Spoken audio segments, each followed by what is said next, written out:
আসসালামু আলাইকুম ওয়া রাহমাতুল্লাহি ওয়া বারাকাতুহু। তো আপনারা কি নবীর ঘর দেখেছেন?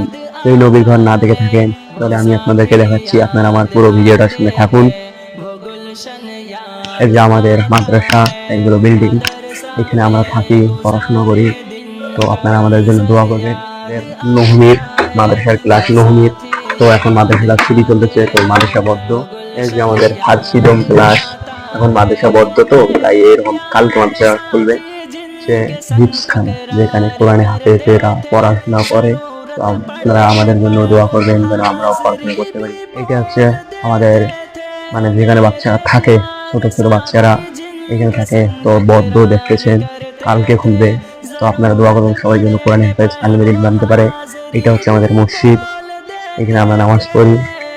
তো আমি আজকে এই পর্যন্ত শেষ করলাম। আচ্ছা, কেমন আছেন? ভালো আছে। এটা তো মাদ্রাসা নাকি?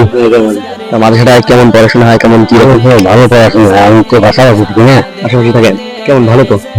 এখানে আরো অন্যান্য বাচ্চা কত দূর থেকে আসে? বহু দূর আসাম গসাম বাইরে খুলেছি, বহু বহু দোয়াখানা কুষ্টিয়া দিকের মধ্যে এখানে বড় মাদ্রাসা। ও, এখানকার হেড ম্যাডামের নাম কি? কয়েকজন বানা। ঠিক আছে, তা আর কিছু না বলি। আপনারা তো শুনলেন চাচার মুখ থেকে চাচা কি কি বললো। তো আপনারা যদি আপনাদের ছেলেদেরকে রাখতে চান তাহলে मदरसा में गुजारे दिन का मंजर याद आता है, वो साथी याद आते हैं, वो गुलशन याद आता है।